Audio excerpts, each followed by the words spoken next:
Welcome to Don't Wait Till Pigs Fly, a podcast for and about women with chronic illness, autoimmune diseases, and invisible disabilities. Here we share resources, accountability, knowledge, and caring for each other in a way that brings hope to those who have felt a lack of value and worth due to the stigma and gaslighting around their illnesses. Let me get everything turned on here and we will get started. There we go. Okay. Hey, everybody. I am Nancy. I'm the founder and president of Invisible Warriors. 1 out of every 2 adult Americans lives with at least one chronic illness, often called an invisible illness. The disability community is the largest minority in the world, yet instead of feeling inclusive and wrapped in camaraderie, most of us feel alone, unvalued, and unworthy. We need doctors who understand us and colleagues and family members who believe us when we tell them something about our health. Just knowing the simple fact that we are not alone and still have much to offer can be life-changing. In this podcast, we share tips and strategies, knowledge and support. In other words, hope for those who are looking for resources to help them maintain a thriving, successful life. Do you have a chronic illness? Well, here at Don't Wait Till Pigs Fly, we have conversations that share the tools and mindsets others use to make our lives better. It's always good to know that there are others out there that have dealt with similar challenges, and our guest today is going to share with us his history and what he's learned along the way. Welcome, Glen Williams. Nancy, thank you for having me on. I'm really excited. I know it's been a while since our original conversation, but I know that you've got so much to offer and so much to share with people that let's get started. Okay.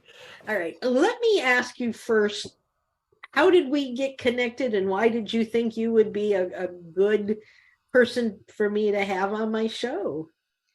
Well, got connected through an online podcast group, and I am a supposed expert on a few things.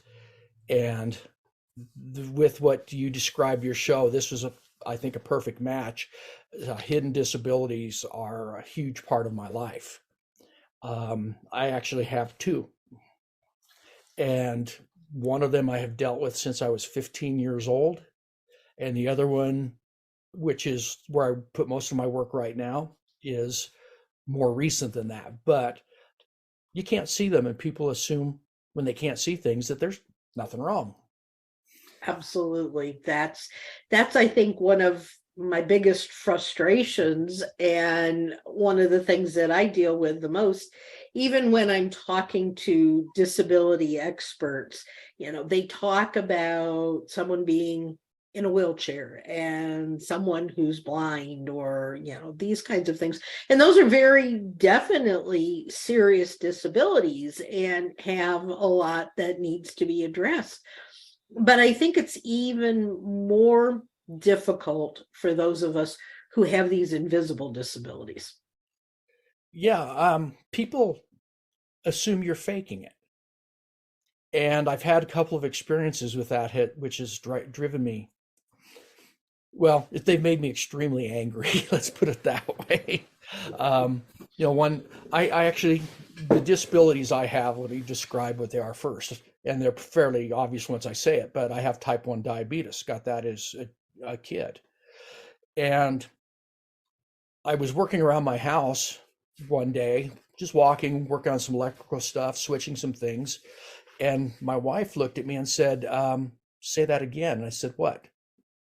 And she says, say that again, you slurred a word. And when she told me to check my sugar, I found out my sugar was at 17. And I'm walking around doing electrical stuff, and most people are unconscious. So at that point, I realized I've now had diabetes for over 50 years, which I was told I would be lucky to live to be 40. And at that point, I couldn't feel when my sugars dropped, so I got a service dog. And he lets me know, and he's always right dead on. And one day I was walking into Costco, and this lady kind of yells at me. She goes, "Is that a service dog?" And I said, "Yeah." "Why do you have a service dog?" And I looked at her and I thought she was an employee. So I said, "You realize that's illegal to ask me those questions. You can ask 3 questions, actually 2 questions. And would you like to know what those are?" And she got angry again, yelled at me, and then turned and walked away. And these people are just staring because she's yelling. And, the 2 questions are, is that a service animal? And what does he do? That's all you can ask. And so I fumed. I mean, I just was walking through the cash register, minding my own business, and get accosted by somebody, and she was not an employee, just some, what's the term now? Karen? Yeah, some Karen. And I still to this day don't get what it is, but I gotta let it go. And I've had a couple of experiences like that because I am healthy. I take care of myself, but But you never know when yeah, something's gonna.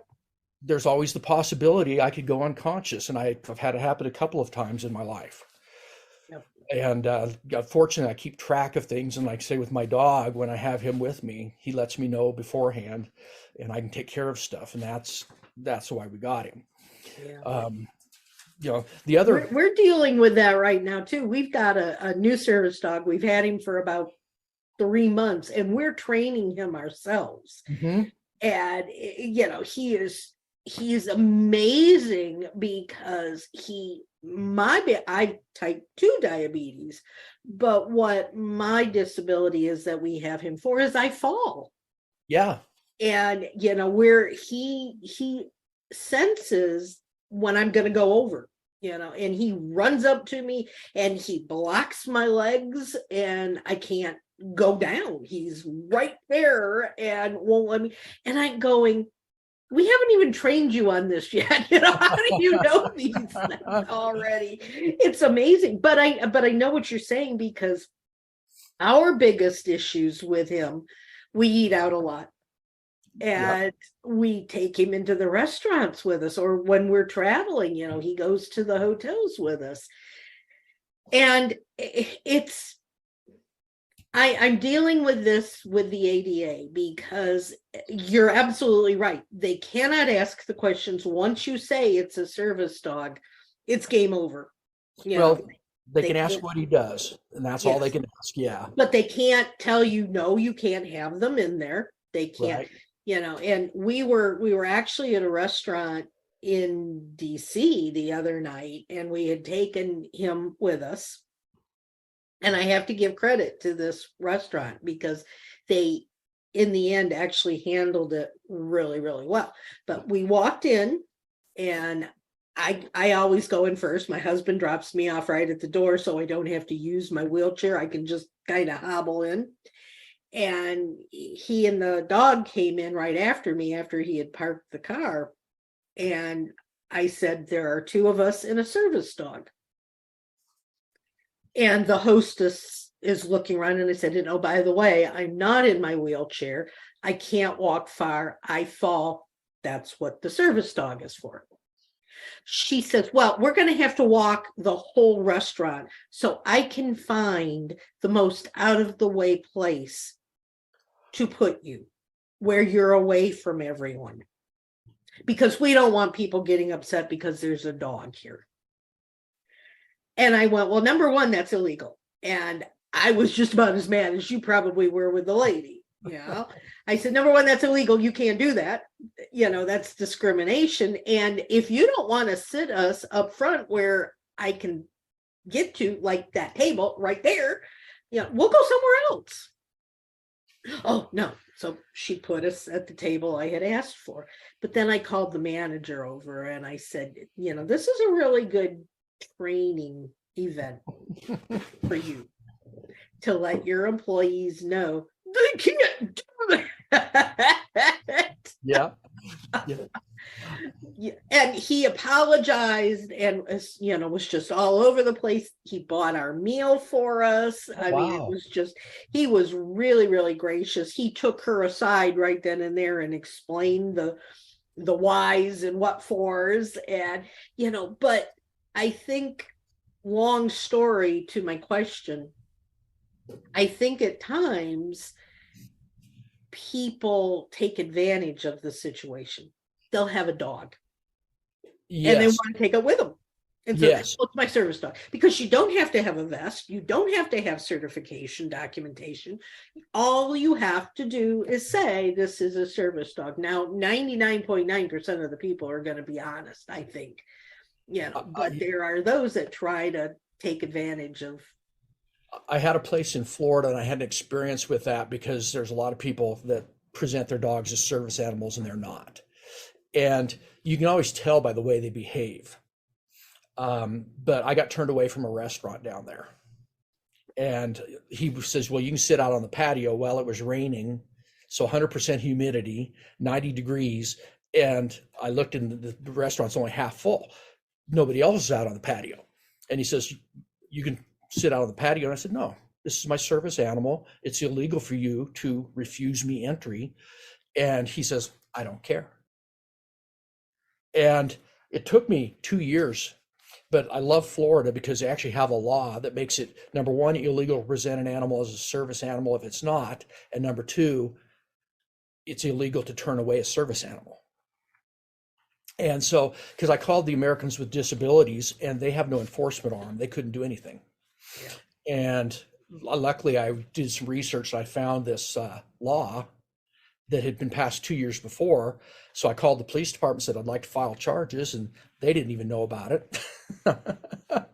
And so I had to educate them. And then they called the attorneys and the attorney said, yeah, we can take that. And long story short, it took me 2 years, but the guy got charged. All I wanted to do was educate him. Yeah. And he would not listen. He told me he didn't care. And so I let the state educate him with a $500 fine, and he had to sit through a disabilities class. And that's, I didn't want him spending jail time, but hopefully he learned. I've never gone back to that restaurant because I don't know if they'll remember me and if they'll spit in my food or, and being a retired police officer, guess what? I'm always aware of those things. Yeah. It's for people who have these invisible disabilities, it's that much harder because we do go through these kinds of things. And I'll talk to somebody who's supposedly a disability expert and I'll say, well, what do you do in these cases where, for instance, I'm assuming you have to take insulin, correct? Yes, I do. You have to keep it in a refrigerator? Yep. What if you were working and you needed to put that insulin into a refrigerator at work and you say to your boss, hey, is there someplace, where I can put my insulin? And they say, no, we don't have a refrigerator. That's not what we're doing. You figure something else out. The accessibility and those kinds of things. I was taking a class and the class was making us measure the height of sinks in bathrooms, in restaurants and public buildings to make sure that wheelchairs could get underneath the sink. But when you brought up the issue of, well, I have migraines. Do you have someplace I can go where it's dark and quiet, where I can sit and get rid of this migraine? I need a refrigerator for my insulin. Is there some, they look at you like you're totally out of your mind. And it's the same thing as with these restaurants that say, that's a dog, you can't have a dog. And it's really interesting because when we go into all the different restaurants with the dog, most of the time, everybody wants to pet him, they want to know what kind he is, they want to love on him and all this. And then you get somebody who's sitting there glowering at you, yeah. Because you've got a dog in there. And most of the time, unless he gets scared or something, he just crawls right under the table and people don't even know he's there. Exactly. Yeah, I actually had just the other day, I'm trying to remember where it was now, but I walked in with my dog and I sat at a table and he crawled under the table like he's trained to do. And somebody a couple of tables over got up and left. Mm-hmm. Yeah. And that they went all the way across the room, and I don't know, maybe they have an allergy. I don't know. I can't be judgment, but the look on their face appeared like they don't like dogs. And there could be 100 reasons, and I don't want to be judged, so I'm not going to be judgmental either. Yeah. Yeah. But it was odd to me because, like I say, most people, oh yeah, and it's hard keeping them away. Yeah. I know that you're not a lawyer. You understand the law, obviously, and all of that. But I've been approached several times, hotels, restaurants, going back to the service dog. And it's interesting that Florida's got this law that says you cannot, say it's a service dog when it's not. How do people go about, in your knowledge, how do people go about dealing with that law? Well, like say the police department didn't even know about that law until I called them. And then I had say there's somebody that's saying they've got a service dog, and darn well it's not, but you can't get to that information because you can't ask them anything. Well, you can judge the behavior of the animal, and if it's not a service animal, it's not going to behave properly. People bring their little pets in and put them up on the bench on a restaurant or on a seat. That's not a service animal, because that's not what you do with a service animal. And so then you can look at the behavior and go, okay, yeah, that's not a service animal. Thank you for your time. Have a nice day. And what does someone that runs a restaurant or a hotel, if like we were in DC, there's no such law like that. There's nothing they can do then, is there? No, there's not. If the animal's well behaved and is acting like a service animal, you really can't tell. But if they're not, like I've seen people with their dog in their grocery cart at the grocery store, not a service animal. I've seen them carrying the dog in their arms, not a service animal. I've seen them, like my dog, I have him trained and I have to work him so he doesn't shake until he's outside the restaurant, because people don't want hair in their food, and I'm going to be respectful of that. Mm-hmm. So if you hold their head up, the dog can't shake. So I know it, and then I get him outside. I tell him shake, let his head down, and then he shakes outside. Those are things that you look for that most people don't even think of. My dog, the best compliment you can have is, oh, I didn't even know he was here. Thank you. There you go. Absolutely. And, the ones, I get tired. I see these online all the time. Take your pet anywhere. And they get you certified as a emotional support animal, which are important, but not when it's just the same thing. Yeah, it's not the same thing. And that's why they're not allowed on airplanes anymore, because they were misbehaving. I've had other dogs come and try to attack my dog.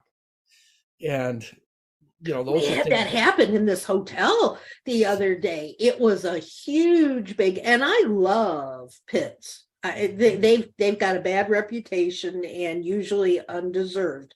I have a cousin who has a pit, and just the sweetest thing possible. This pit was not. And we were walking through the lobby of the hotel, and this guy comes in and he looks like he's this big biker dude, with all and he's got this pit on a leash, and they're pulling him and all of this. And the minute he saw my dog, he just went crazy. Ooh. And he's pulling, and so then of course my dog, and I'm going, oh please, I'm so embarrassed, please don't do this. Yeah. But he went back at the pit, and they're going, and I go, oh, we're gonna have mass murder here. Oh my. And so we're going around after that dog left. We're going around, I'm so sorry. That doesn't usually happen. Yeah, my dog wants to say hi to everybody. That's his weakness. Everybody, and he even tried to say hi to the bomb dog at the airport a while back. And so it's like, I'm working extra hard now on that. Yeah, well, lawyers the same way, and people will come up to him and say, "Well, he's working, we really, oh, but he's so sweet. He's just," and so my husband goes, "Oh, all right, give him a pet," and so. I did a book signing in Phoenix or Tucson the other day, And this lady came up, and we just barely got in there, and she wanted to pet my dog, and I let her. Big mistake, because now he wanted to be petted by everybody that walked up. And so, yeah, it's really hard to say no to kids. Yeah. Yeah. Yeah, that happened, and I was the one holding the dog the other day, and this little kid comes up and says, "Can I pet him?" And I go, "No, I'm so sorry. He's working." And I tried to explain what that meant to have a working dog, and I'm telling him about me and how the dog helps me and all this. And the kid's going, crying because I wouldn't let him pet. But good for you, because it's not fair to the dog either, and it's not fair to you. No. And that's why it's so hard. But I actually have do not pet on my dog, his harness or his vest and stuff. People ignore that though. And they distract him, and if their dog is distracted, it makes it hard for him to do his job, which is to protect you and me. Yeah, absolutely.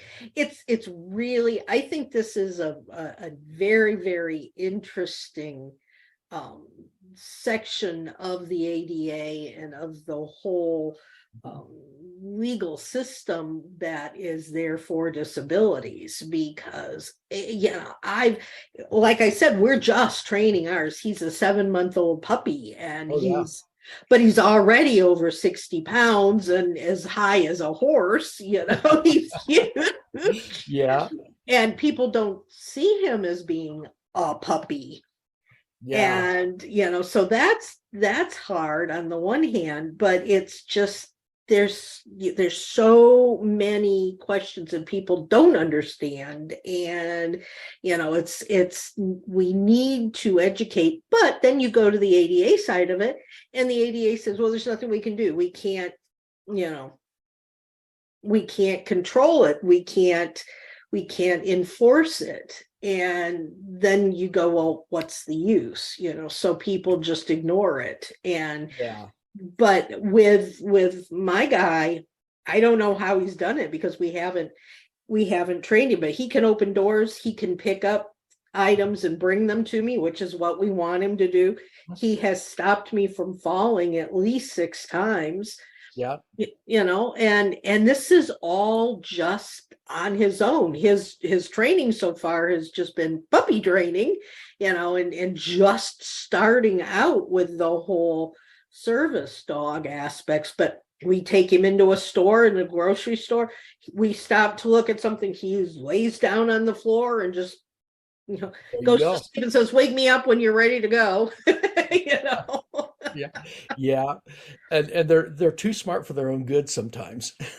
But thank goodness they are. Yeah, mine, he does the same thing. He paws me if I'm going low on one side, paws my other side of my body if I'm going high on my sugar level. And then I've just trained him, in the process of training him, he'll fetch. I don't want him to hear me say that.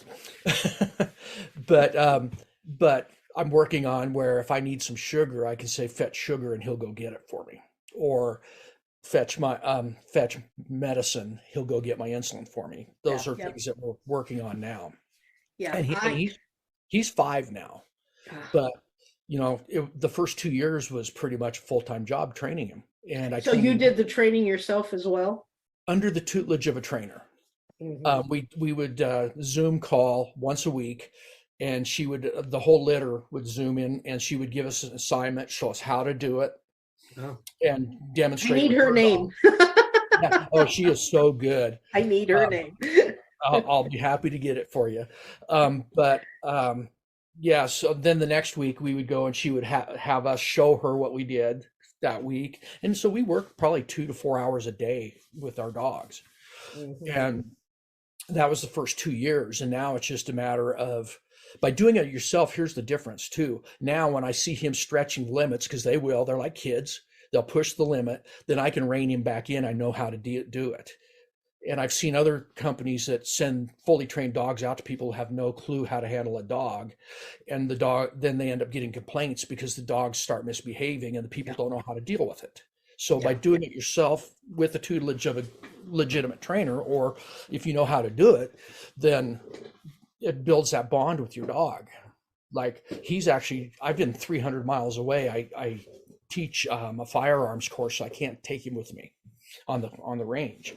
And my wife texted me a message, and she says, your pup says you're low, check your sugar. And he was right, from 300 miles away.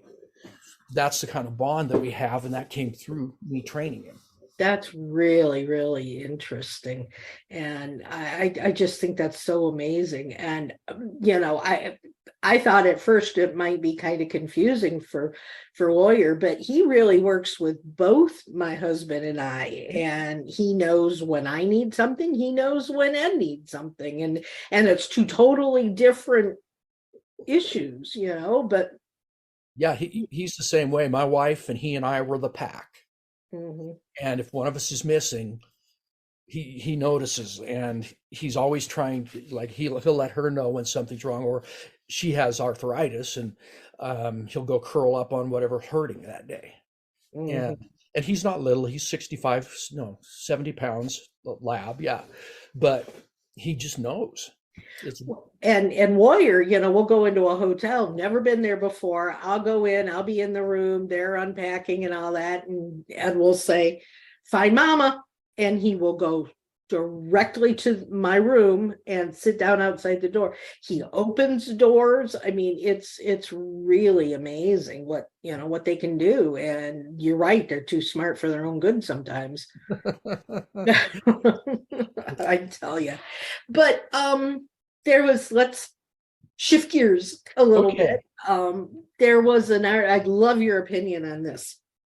There was an article in LinkedIn that I read a few weeks ago that was talking about a gentleman who had been in the military. He had lost an arm or a leg or something. I don't remember what it was, but he had, the prosthesis. And he parked in a handicap spot. And he's getting out of the car, and somebody comes up to him and said, I'm so glad that spot was there for you. That somebody else hadn't taken it. You obviously need that spot.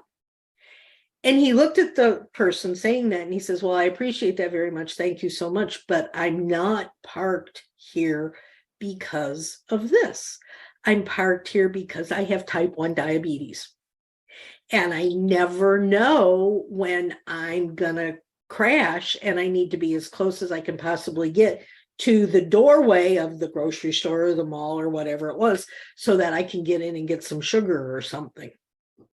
And they looked at him like he was totally out of his mind and went, well, and turned and walked away. What can we do as people with these invisible disabilities so that we don't get those kinds of attitudes? That is such a good question, because I have done a lot of things. In fact, the next book I'm working on is about growing up and growing old with diabetes. I call it A Sweet Life.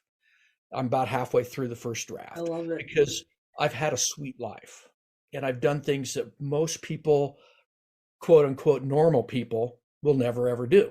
And I've done them well. And so it's something I've lived with. For many, many years, I hid it. I didn't want people to know. And, but it's not something you can always hide. I was highly competitive. I was an athlete, playing in the middle of a game, sugars drop.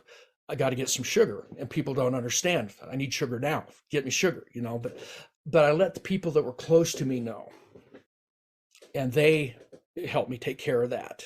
My sisters remember one time when I was in high school, they were in a track meet, and I was playing in a baseball game on the field next to the track, and all of a sudden they saw my girlfriend running towards the school, and they knew, okay, Glenn, sugar's dropped. She's going to go get him something, and but he's okay. And it's like the gal at the store that yelled at me for having a service dog, because I have him for my diabetes. And I'm not afraid to tell people that now. In the past, I would say, yeah, or they ask me, are you training him? Well, yeah, I am training him, but he's my dog. And they kind of get that funny look on their face, like, why? Um, Basically, all we can do is be open about it. I'm not afraid to tell people anymore. I have diabetes. I also have PTSD, and I'm not afraid to talk about it. And that's one of the things about open, honest communication. I had part of the creation of my PTSD was I never talked about it. Yep.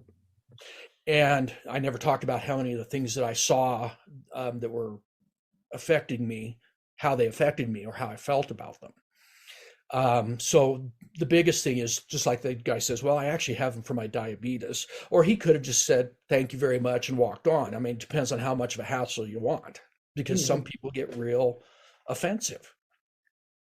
And, like the gal I was mentioned at the Costco store, she didn't know me. She didn't have a clue. And yet she's yelling at me because I have a service dog. Are you kidding me? And I think that's the issue that I'm trying to get at is there are, and I don't have statistics for general, but there are like 133 million women in the United States, as close as we can get to an accurate count. And we're actually doing a survey right now with my organization that's trying to get people with chronic illnesses to answer the survey so we get a better count. Wow. But the American Medical Association says 1 out of every 2 people in the United States today has some form of chronic illness or autoimmune. Wow. It's amazing. But it's the largest minority in the world that nobody knows anything about. Yeah. Yeah. And nobody talks about. And you're exactly right. Nobody talks about it.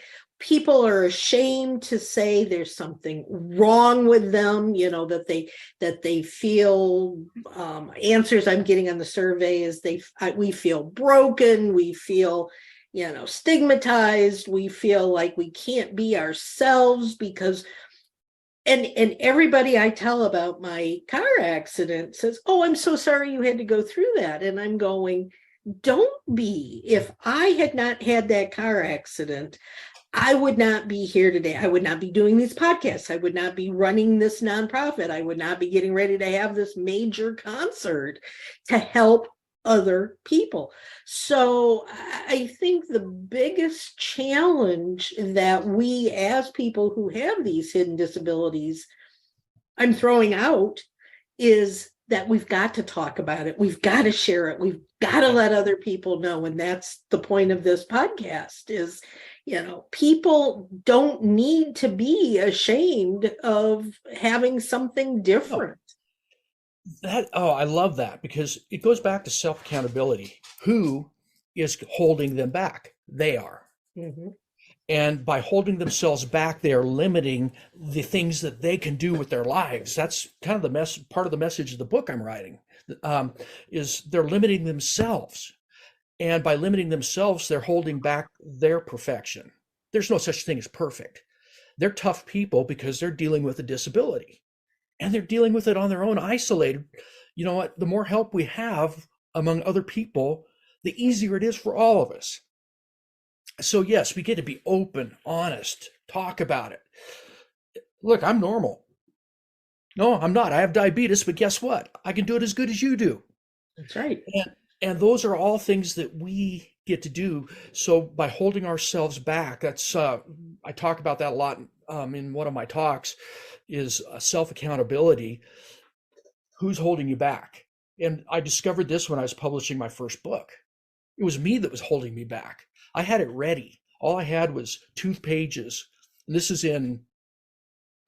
they publisher wanted my book in November. I did the submission paperwork, and in February, all I had was about 20 minutes worth of work, but my mind kept telling me, oh, it's not good enough. It's not ready. It's not good enough.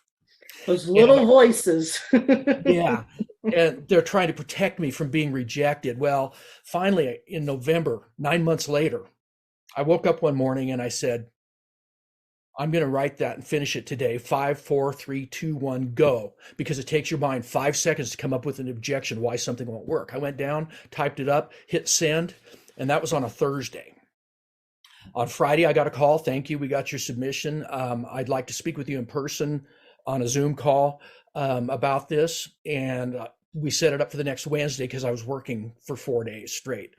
On Wednesday, I had my Zoom call with the publisher. He says, you explain the whole process. He says, I'm going to send you a sample contract in case they do accept your book. By the way, they look at them on Thursdays. And so we'll let you know. I'm at home on Friday, working in my garage, didn't have my phone. I got back in to the house. I looked at my phone. I had a message from the publisher, and it says, congratulations, I'm going to send you a real contract. They accepted your book. And I delayed myself by a year because of internal fear. Same thing with the disability. I don't want people to know. They'll just think something's wrong with me. No, nothing is wrong with us. Mm-hmm. If I did it and it was my own choice to have this, then there's something might be wrong. But because of it, I am much stronger and tougher than I would have been. I plan better. I have to keep track of things all the time, which that's not my forte. I mean, if you look at my desk, you can't even see it. It's organized mayhem. Yeah. That's who I am. But it works for me. And so I've learned this. And now I've actually talked to people and I say, yeah, I've got diabetes. I'm not afraid of it. And I'm just grateful for the technology today, because that's going to allow me to live be 95 just to prove them wrong and piss them off. Amen to that. There was a post on LinkedIn this morning that was talking about don't let other people shame you. Don't let other people this, don't do that, don't do the other thing. And I wrote as a comment back on that post, I went, but you're forgetting the most important piece of this whole thing. Sure, other people can badmouth you, they can shame you, they can whatever, you totally ignore that. But the most important thing is don't let yourself do the shaming and the badmouthing. Make sure that you see your blessings and that you look at the things you can do. There are a lot of things that I never could have done prior to this, like the podcast. It's just, I'm doing things now that if I hadn't been put into this situation, I never would have done. And so I see myself as being blessed by all of this, not cursed. And exactly. I think that's important. Oh, exactly. That you and I are peas in a pod on that one, because I have done a lot of different things, and because of the disability, specifically PTSD, I travel around and I speak to people. I talk about it openly because that's the only way to work through these things. Yeah. Honestly, I let them know when I do activities. I've taught scuba diving for many, many years and became one of the top instructors in the country, even though I was told I would never be able to dive because I have diabetes. So, I mean, I've been disqualified from jobs. 1990 from the federal government. They could do it in 1990. But those are all things. Then I went on to become a different version of what it was, but still doing what I wanted to do. And you're having a thriving life now, aren't you? Oh, absolutely. My life I'm busier now that I retired than I was when I was working 4 jobs and raising a family. Yeah. Now, I know that some of my listeners are probably saying, yes, but when you have diabetes, you don't hurt. Yes, but when you have diabetes, you don't, things like that. Whereas me with my RSD, it's listed as one of the most painful nerve damage, diseases there is. And my pain level is normally out of 10, it's normally a 25, but you can still say, okay, after I got back home this weekend from DC, I stayed in bed all day long on Sunday and I recuperated. Yeah, I'm here. I'm doing it. I'm back. I'm doing the things I want. I'm loving what I'm doing. And just because we have challenges doesn't mean that we can't have a thriving, successful life. Absolutely. Yes. If my sugar gets too high, I have the pain. Ketoacidosis. I had my first serious bout with it last year. Mhm. And I probably had it in the past, but didn't know what it was. Yeah. And that one, I don't ever want that again. No. And But you made it through. yeah, I got through, and I get frustrated because there's so many self-limiting behaviors, and we're kind of raised that way. We're Hmm. not raised to say, "Hey, I'm good. I'm good at what I do." We're raised to say, "Oh, no, thank you for the no, it was nothing. It was nothing." We downplay everything. That's how we're taught. At least that's how I Hmm. was taught. Hmm. And it's okay to say, "You know what? I'm really good at that. I discovered I'm a good writer. I never dreamed of writing a book, but I have, Yep. Yep. and I'm good." Um, and so it's okay for me to say that. I also can say I'm a good trainer and a good speaker because I have had success in that and I enjoy it, and it's a passion of mine. Yeah. And that's the thing, is we get rid of the self-limiting behaviors. Because I remember in high school going through a speech class, man, I was horrible. I couldn't, I was scared to death. And now it's like, okay, no big deal.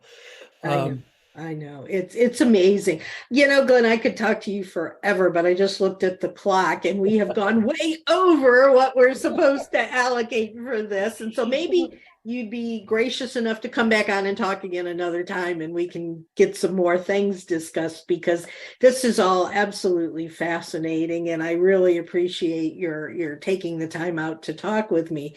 But do you have something that we haven't discussed that you really feel needs to be brought to the surface?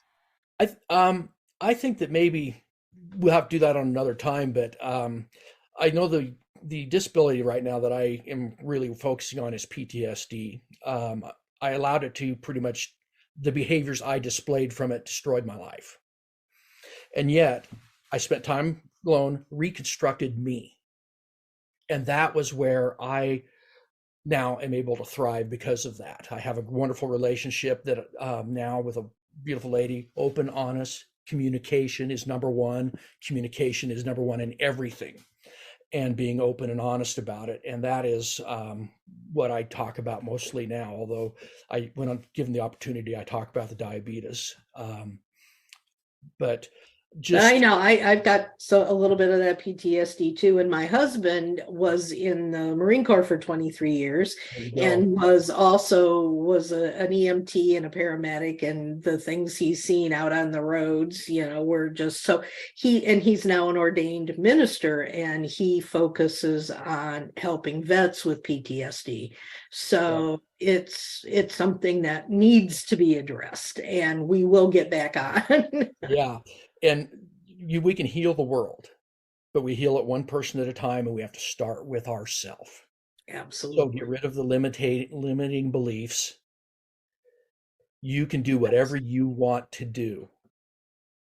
And I that love is it. my message. And that's a wonderful place to end. Now, I know you've got your book. The link to that will be in the show notes so that people can reach out and buy it if they want to. Thank you so much for this. I really appreciate it. Guys, you've been listening to Don't Wait Till Pigs Fly. If you haven't already, please give us a quick review on iTunes. And don't forget, you can follow us on Facebook and Twitter. To wrap things up, often after a podcast, people want to know more about some of the things that we do at Invisible Warriors. If you'd like to hop on a Zoom, my contact info is also in the show notes. And right now we are working on our benefit concert that's going to be in June. We will be live streaming it so people can see it from all over. It's called Silent No More, a celebration of hope and caring. And it's going to be absolutely an incredible night. So consider coming to that. Thank you all again for tuning in and listening to today's conversation. See you next week, same time and same place. Thank y'all. That's it for today, everyone. Thanks so much for listening. Today's podcast has been brought to you by the Invisible Warriors Club, a program of Invisible Warriors. They see how hard life is for these women and hate that the world doesn't seem to understand that these diseases/disabilities are serious, life-changing challenges which bring about poor medical treatment, high and unrealistic medical bills, lack of ability to sustain working conditions and loss of family cohesiveness. Through advocacy and programs, this organization extends a nurturing hand, fostering both awareness in the community and individual growth amidst adversities. Join them by heading over to the Invisible Warriors website for more information on how to join the club.